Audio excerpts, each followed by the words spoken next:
समृद्धि online classes में आपका स्वागत करता हूँ। बीएड फर्स्ट ईयर का थर्ड पेपर शैक्षिक तकनीक एवं आईसीटी, इसके अंतर्गत सेकेंड यूनिट जो शिक्षण से संबंधित है वो चल रहा था हमारा। और पिछले वीडियो में हमने शिक्षण सिद्धांत और अधिगम सिद्धांत में क्या समानताएं हैं, क्या उसके अंतर है, ये जानने का प्रयास किया था। और अब इस वीडियो में हम अब बात करेंगे कि शिक्षण सिद्धांत कौन कौन से हैं, मतलब उनको कितने वर्गों में बांटा गया है, या उसके बारे में जो हम संक्षिप्त अध्ययन है वो करेंगे। कुछ महत्वपूर्ण शिक्षण सिद्धांतों का विवरण, जो हमारा टॉपिक है, कुछ महत्वपूर्ण शिक्षण सिद्धांतों का विवरण, अर्थात जो शिक्षण सिद्धांत का हमने पिछले वीडियो में लिस्ट भी दी थी, जो कुछ महत्वपूर्ण शिक्षण सिद्धांत प्रतिपादित हुए हैं। ये अधिगम सिद्धांत की तरह अभी बहुत ज़्यादा डेवलप तो नहीं हुए हैं, लेकिन जो कुछ बहुत प्रतिपादित हुए थे उसकी हमने लिस्ट भी दी थी। और अब उसी के अंतर्गत हम आपको बताने जा रहे हैं कि कौन कौन से शिक्षण सिद्धांत हैं।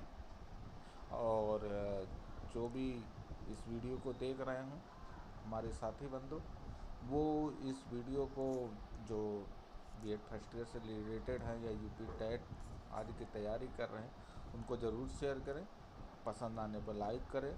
और जिन्होंने अभी तक सब्सक्राइब नहीं किया वो चैनल को सब्सक्राइब ज़रूर कर लें। तो इसमें हम शुरू करते हैं। तो पहला जो सिद्धांत है वो परंपरागत शिक्षण सिद्धांत, जिसको कहते हैं क्लासिकल थ्योरी ऑफ टीचिंग। ठीक है, कौन सा है? परंपरागत शिक्षण ऑफ का सिद्धांत, ये है हमारा। इसके अंतर्गत हम बात करेंगे अब। परंपरागत शिक्षण सिद्धांत को वाल्टन महोदय ने 4 भागों में बांटा है। पहला है म्यूटिक शिक्षण सिद्धांत, दूसरा है संप्रेषण शिक्षण सिद्धांत, तीसरा है परिवर्तन का सिद्धांत, और चौथा है पारस्परिक परीक्षा सिद्धांत, जिसको म्यूचुअल इंक्वायरी थ्योरी कहते हैं। तो ये 4 प्रकार हैं वाल्टन के अनुसार, जो परंपरागत या पारस्परिक शिक्षण सिद्धांत जो है, जिसको हम औपचारिक शिक्षण सिद्धांत भी कह सकते हैं, फॉर्मल थ्योरी ऑफ टीचिंग भी कह सकते हैं इसको, या परंपरागत शिक्षण सिद्धांत भी कहते हैं, क्लासिकल थ्योरी ऑफ टीचिंग कह सकते हैं, या फॉर्मल थ्योरी ऑफ टीचिंग, ये दोनों कहा जा सकता है। इन 4 भागों में इन्होंने बांटा है वाल्टन महोदय ने, जिसमें से पहला है म्यूनिटिक शिक्षण सिद्धांत। पहले की हम बात करते हैं जो है म्यूनिटिक शिक्षण सिद्धांत। इस सिद्धांत के, अगर जैसे हमने कहा, ये परंपरागत है, चारों हैं वो परंपरागत है, क्लासिकल है, जो पहले से चले आ रहे हैं वो प्रकार के शिक्षण सिद्धांत है। तो उसमें बात करते हैं पहला म्यूनिटिक शिक्षण सिद्धांत। इस शिक्षण सिद्धांत के प्रवर्तक सुकरात कहे जाते हैं, और इसे ज्ञान का मीमांसा सिद्धांत भी कहते हैं। जैसे इसमें आप देख रहे होंगे कि शिक्षण सिद्धांत के प्रवर्तक कौन है? सुकरात महोदय हैं, और इसको ज्ञान का मीमांसा सिद्धांत भी कहते हैं। आपको हमने पहले भी बताया है कि सुकरात के शिष्य प्लेटो के शिष्य अरस्तु हैं। तो वही चीज़ है, जब गुरु ने बताया है तो प्लेटो ने भी इस सिद्धांत की व्याख्या की है। किसने? प्लेटो ने भी इस सिद्धांत की जो व्याख्या की है उसके 3 सोपान बताए। ध्यान रखिएगा, प्लेटो ने जो हमने सिद्धांत की व्याख्या की है उसके 3 सिद्धांत बताए हैं। पहला सिद्धांत है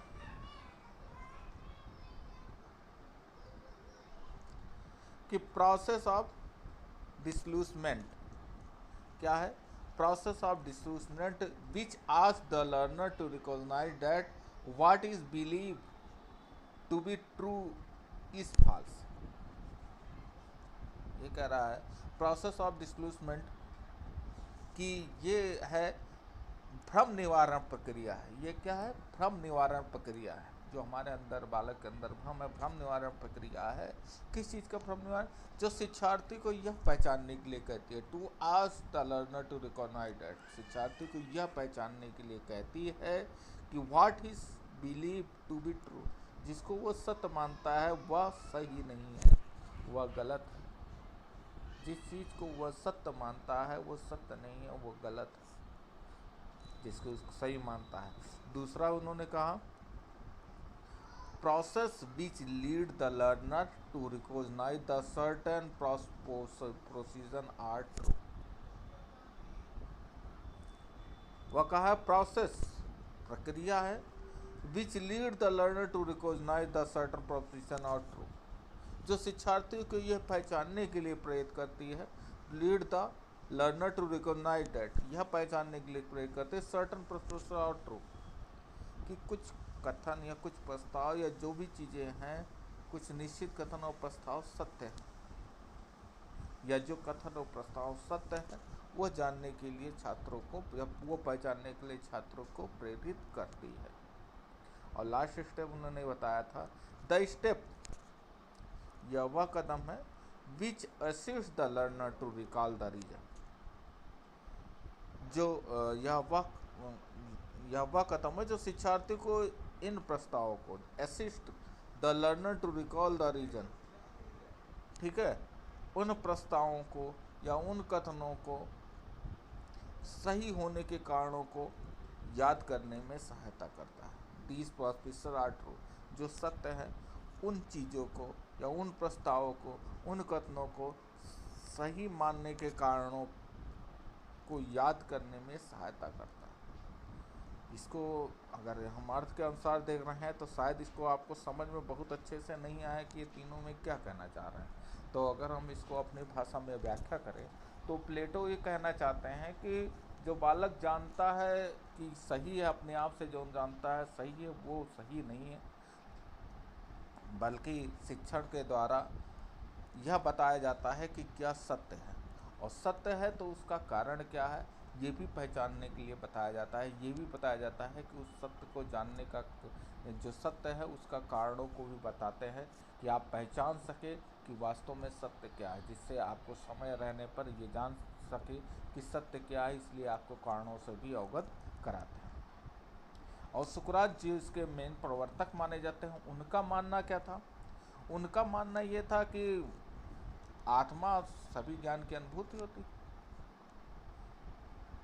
ठीक है, और ये मानते थे आत्मा अजर अमर है, आत्मा कभी मरती नहीं है, और सभी ज्ञान की प्रतिभूत, मतलब आत्मा को सभी ज्ञान है, सभी प्रकार का ज्ञान है। और जब आत्मा मरती नहीं है तो ये जब नए शरीर में प्रवेश करती है तो वह भूल जाती है कि उसको क्या ज्ञान है, लेकिन उसके अंदर ज्ञान रहता है,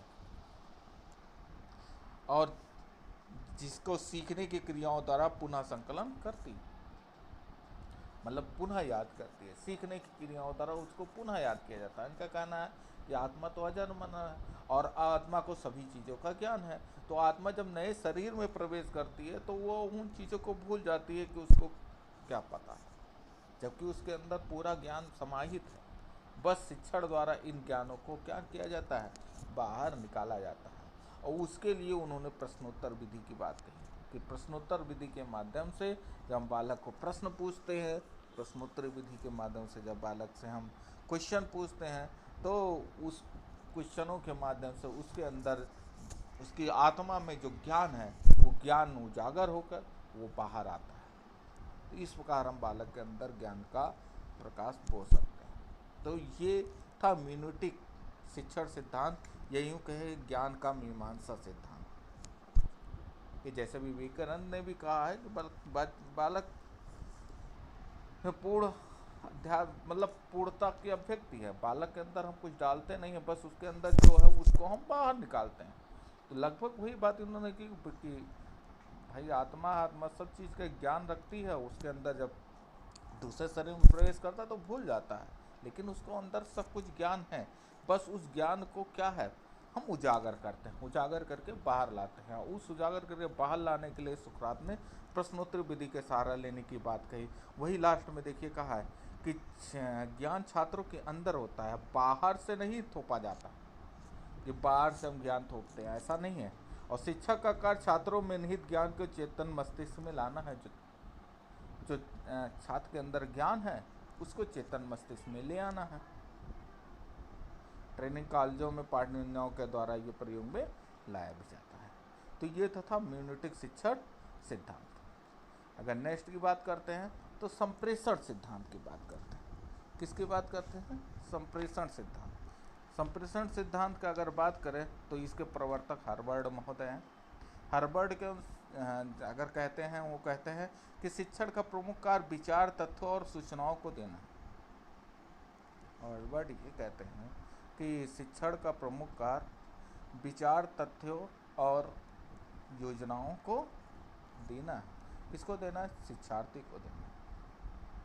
और इस उद्देश्य के लिए वो अपने समझ शक्ति से शिक्षण कार्य को संकलन करता है। कहने का तात्पर्य यह है कि संप्रेषण द्वारा वो बालकों को, संप्रेषण जिसको कहते हैं कम्युनिकेशन थ्योरी, जितनी अच्छी प्रकार से टीचर बालक को संप्रेषण कार्य करता है उतना ही सफल वो शिक्षक कहलाता है। ठीक है। कहने का तात्पर्य है कि शिक्षक के पास संपूर्ण ज्ञान होता है, पूरा ज्ञान उसके पास होता है, और वह बालक को उस ज्ञान को सिखाता है। किसके माध्यम से? कम्युनिकेशन माध्यम से। तो संप्रेषण के माध्यम से, कम्युनिकेशन के माध्यम से शिक्षक अपने ज्ञान को बच्चों के पास भेजता है, बच्चों को सिखाता है, और वो शिक्षण प्रक्रिया को सफल बनाता है। तो इसमें अगर इसकी मुख्य विधियाँ कहे तो बताना, दिखाना, क्रियाएं कराना, इस तरह के द्वारा भी प्रदर्शन करके, कक्षा में क्रियाएं करके, इस तरह से संप्रेषण कार्य को भी संपादित करता है। भाई बोल कर करता है, कोई क्रिया करके करता है। भाई कम्युनिकेशन क्या है? अपनी बातों को दूसरे तक पहुंचाना ही क्या है? कम्युनिकेशन है, संप्रेषण है।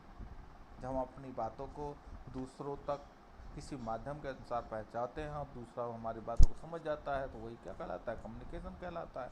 तो वही है, शिक्षक अपनी बातों को, जो ज्ञान का पुंज होता है, अपनी बातों को शिक्षार्थी के पास पहुंचाता है, चाहे वो भाषण द्वारा करके, चाहे प्रदर्शन द्वारा करके, चाहे कोई क्रिया करके, अपनी बातों को शिक्षार्थी तक पहुंचाता है।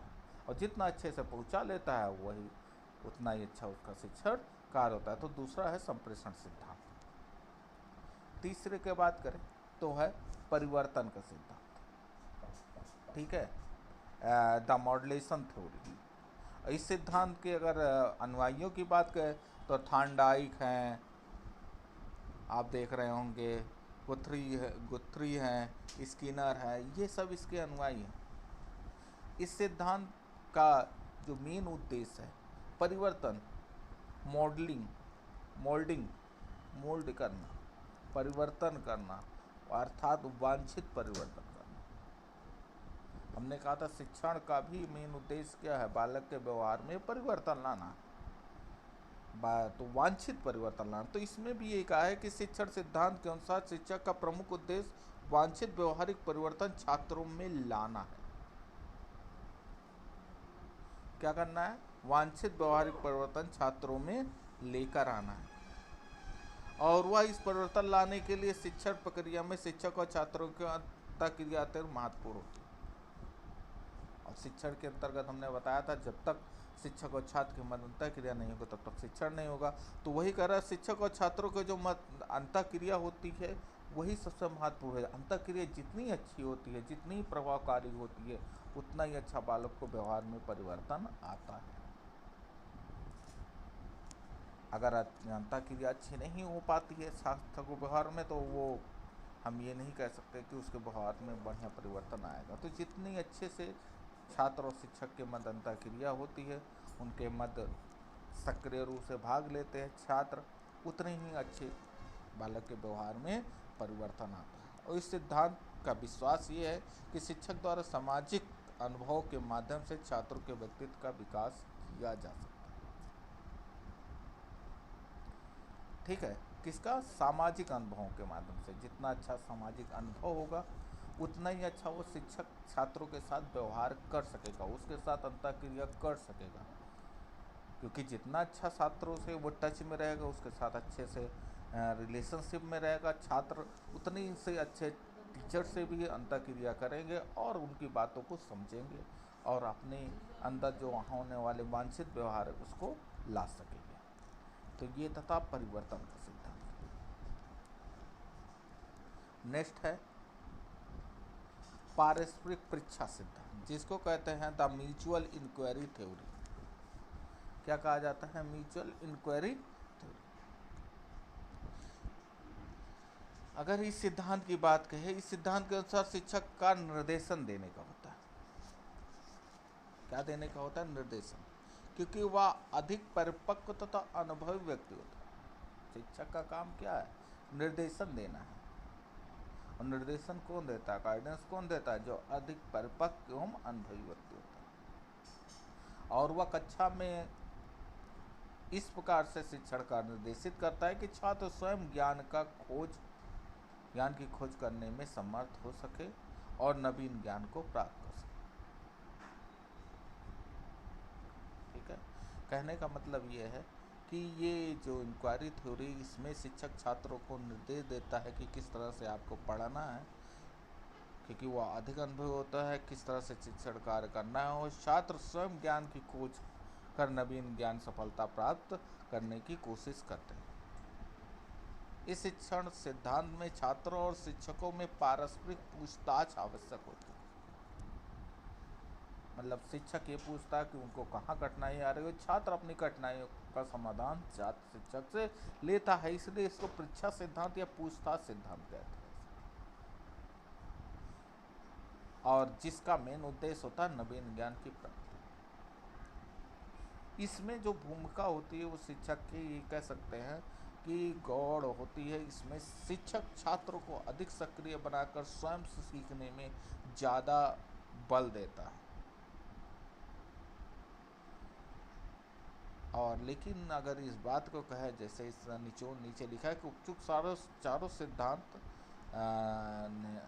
नॉर्मेटिक थ्योरी ऑफ टीचिंग के अंतर्गत आते हैं। ये सभी सिद्धांत सैद्धांतिक रूप से स्पष्ट होते हुए शिक्षण के व्यवहारिक रूप को उजागर नहीं कर सके, और साथ ही ये सिद्धांत तकनीकी और मनोविज्ञान में भी प्रयोग करने में असमर्थ हैं। तो हमने ये पारस्परिक शिक्षण सिद्धांत की बात की, जो 4 भागों में बांटा गया था: मेनोटिक शिक्षण सिद्धांत, संप्रेषण शिक्षण सिद्धांत, परिवर्तन शिक्षण सिद्धांत और पारस्परिक पिच्छा या म्यूचुअल इंक्वायरी थ्योरी। ये 4 भागों में बांटा गया था। लेकिन ये जो शिक्षण सिद्धांत है ये बहुत ज़्यादा प्रभावी नहीं रहे, इसलिए हमने कहा पारंपरिक जो मेन है वो आगे हम पार्ट, ये पहला है हमारा शिक्षण सिद्धांत का। शिक्षण सिद्धांत के अंतर्गत 3 से 4 वीडियो बनेंगे, और उसमें जो मेन है मनोवैज्ञानिक शिक्षण के मनोवैज्ञानिक सिद्धांत, वो सिद्धांत ज़्यादा महत्वपूर्ण माने जाए। ये सारे सिद्धांत इतने ज़्यादा व्यवहारिक नहीं रहे हैं, इसलिए इसका प्रयोग या यूँ कहें कि ये बहुत ज़्यादा प्रभावी नहीं है। चूँकि शिक्षण सिद्धांत के अंतर्गत है, इसलिए हम बताना ज़रूरी था। और पहला जो हमने आपको आज बताया कि जो शिक्षण सिद्धांत बताने जा रहे हैं, उसमें से पहला परंपरागत शिक्षण सिद्धांत या औपचारिक शिक्षण सिद्धांत की बात हमने की है।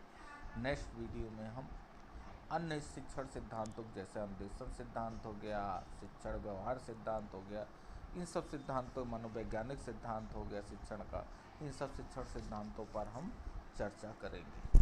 तो इसका पार्ट फर्स्ट में आज के वीडियो में हम बस यहीं तक डिस्कशन करते हैं। नेक्स्ट वीडियो में अगले शिक्षण सिद्धांतों पर हम चर्चा करेंगे। उम्मीद करते हैं जो शिक्षण सिद्धांत आपको पहला हमने बताया, उसके जो 4 पार्ट थे वो आपको समझ में आया होगा। अगर इसमें किसी प्रकार का कोई दिक्कत आती है, कोई चीज़ नहीं समझ में आता है, तो आप कमेंट करके पूछ सकते हैं। साथ साथ आप कॉल करके भी उसके बारे में डिस्कशन कर सकते हैं। और इस लास्ट में ही कहना चाहूँगा, वीडियो को अधिक से अधिक शेयर करें। जो लोग सब्सक्राइब नहीं किए वो सब्सक्राइब करें। धन्यवाद।